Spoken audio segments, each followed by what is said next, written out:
Have you ever walked into a room and felt like everyone could see right through you? Like there was a neon sign above your head, flashing your insecurities for the world to read. That stomach-dropping moment when you realize you're about to have to introduce yourself at a networking event, and suddenly your mouth goes dry, your palms start sweating, and you can feel your heartbeat in your throat. Oh Lord, it is good to be here with you. If that scenario made your chest tighten just reading it, you are not alone. We have all been there, standing in that horrible space between who we are and who we think we need to be. Here is the thing nobody tells you about confidence. The advice you have heard your entire life is not just wrong. It is actively making things worse. I am talking about that classic line we have all heard 1,000 times. Fake it till you make it. Stand tall, speak loud, never let them see you sweat. Act like you belong, even when you feel like an imposter. I spent years trying to follow that advice. I would walk into rooms with my shoulders back, my chin up, doing my best impression of someone who had their life together.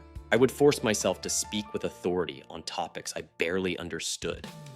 I would laugh at jokes I didn't find funny and pretend to be fascinated by conversations that were slowly draining my soul. And you know what happened?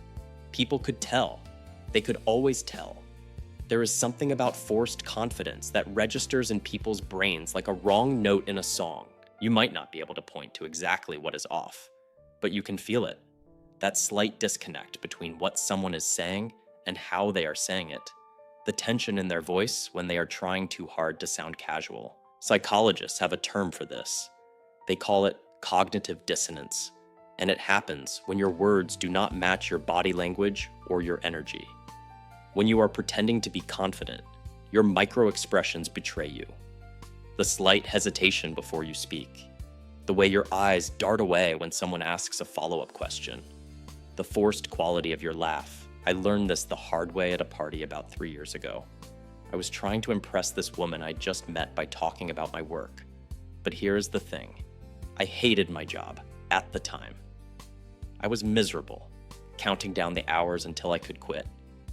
But I am standing there, trying to sound passionate and successful, describing projects like they were the most exciting things in the world. She looked at me with this expression I will never forget.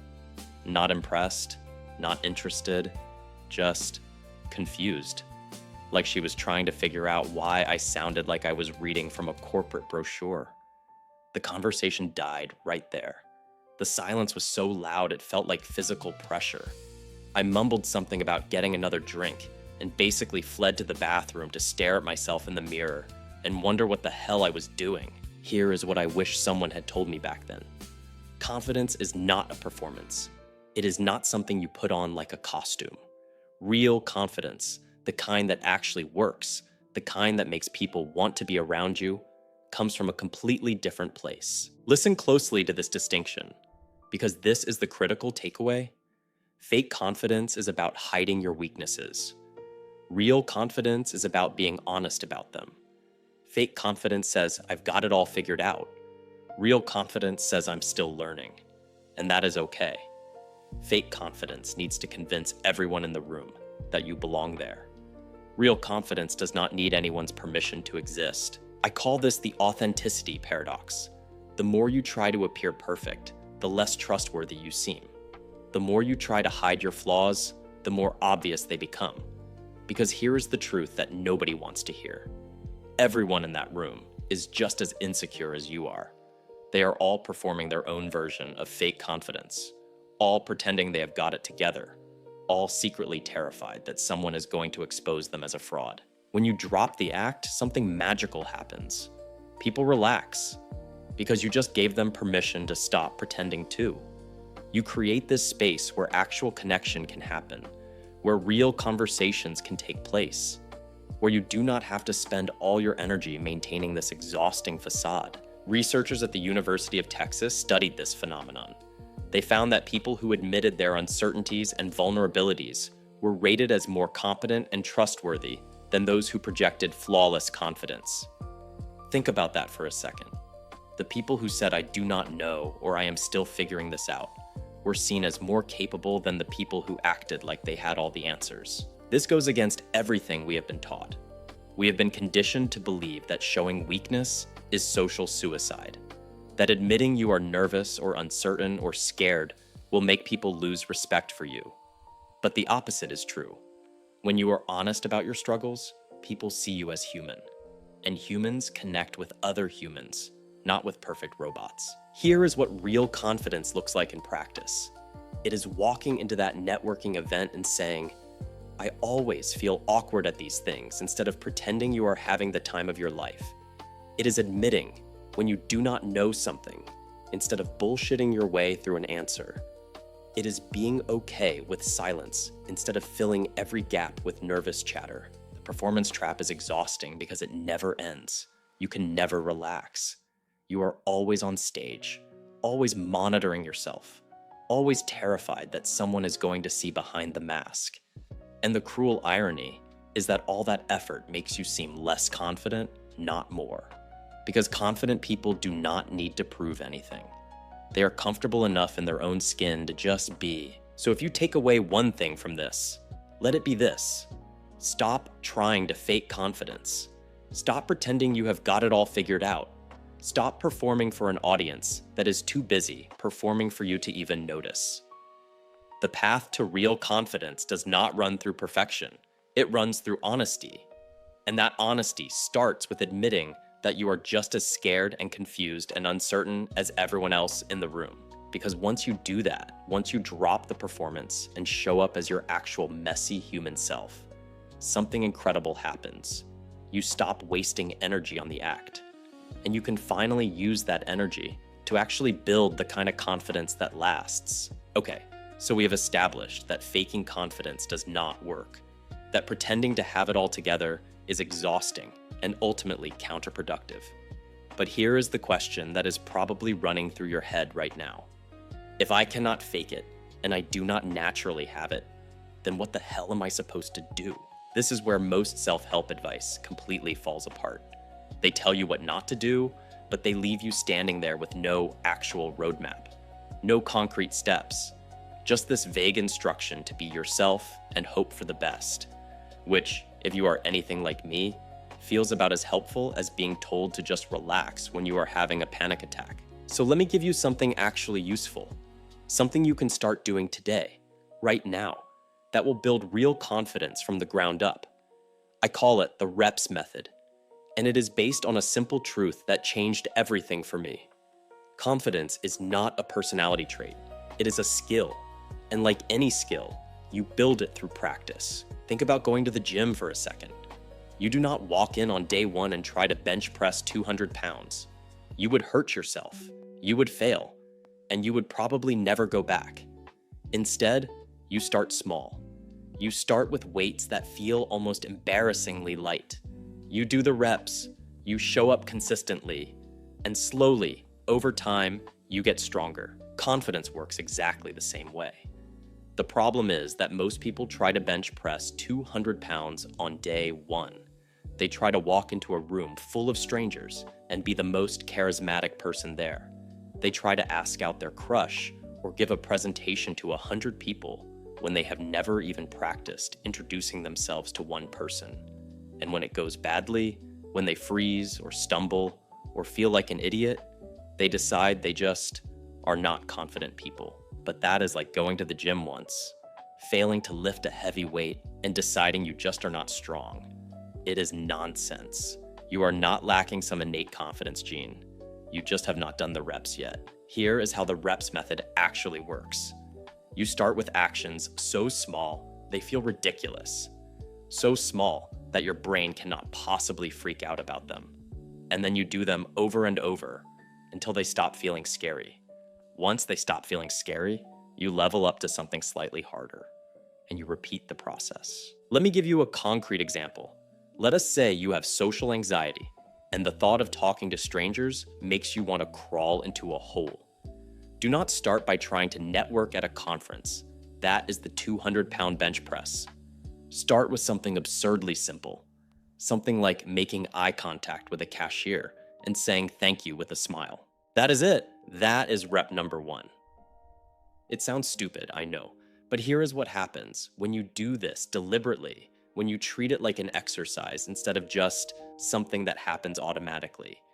You start to notice the mechanics. You start to see that nothing bad happens. The cashier does not laugh at you. The world does not end. You survive the interaction. Do this 10 times, 20 times. Do it until it feels completely normal and boring. Then level up. Next rep. Ask the barista how their day is going. Not in a performative way, not trying to be the most interesting customer they have ever had. Just a genuine, simple question. Listen to their answer. Respond like a normal human being. Then leave. Again, this feels too small to matter. But you are building neural pathways here. You are teaching your brain that social interaction is not a life or death situation.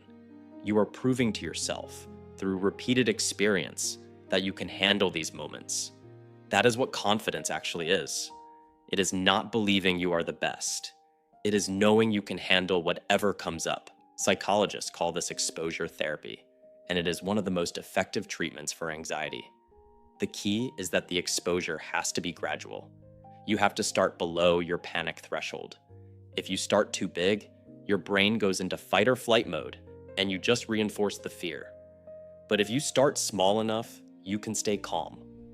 And when you stay calm through an experience enough times, your brain recategorizes it from threat to neutral. I used this method to get over my fear of public speaking. I did not start by giving a TED Talk. I started by reading a paragraph out loud to my reflection in the mirror. Felt like an idiot. Did it anyway. Did it 20 times until it stopped feeling weird.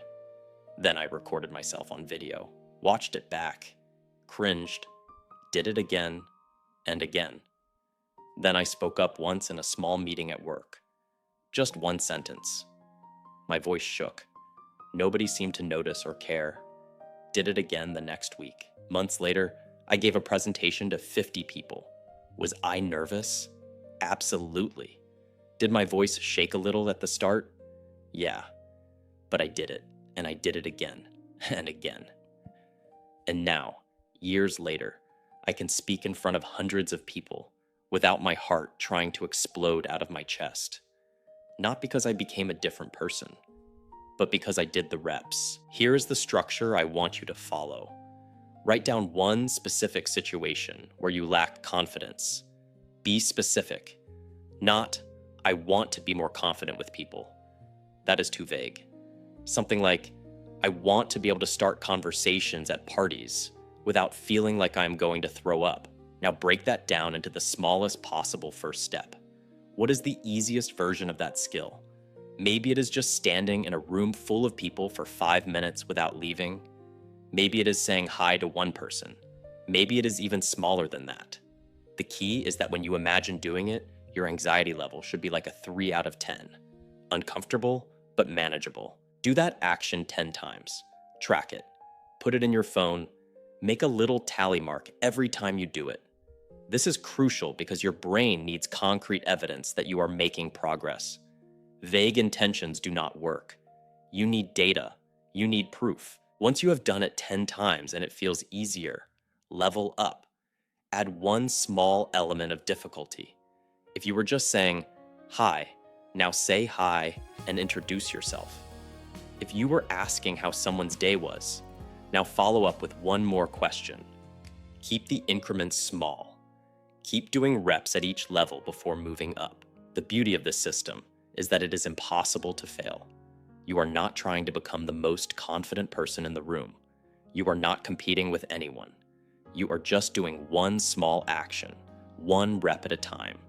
And every single rep, even the awkward ones, even the ones that do not go perfectly, counts as progress. Because you are training your nervous system to stay calm in situations that used to scare you. This is how you build real confidence. Not through positive affirmations or visualization or pretending to be someone you are not, but through deliberate, repeated practice of increasingly difficult actions. Through showing yourself over and over that you can do hard things, that discomfort will not kill you, that you are more capable than you think. So start today. Pick one small action, do the rep, then do it again and again.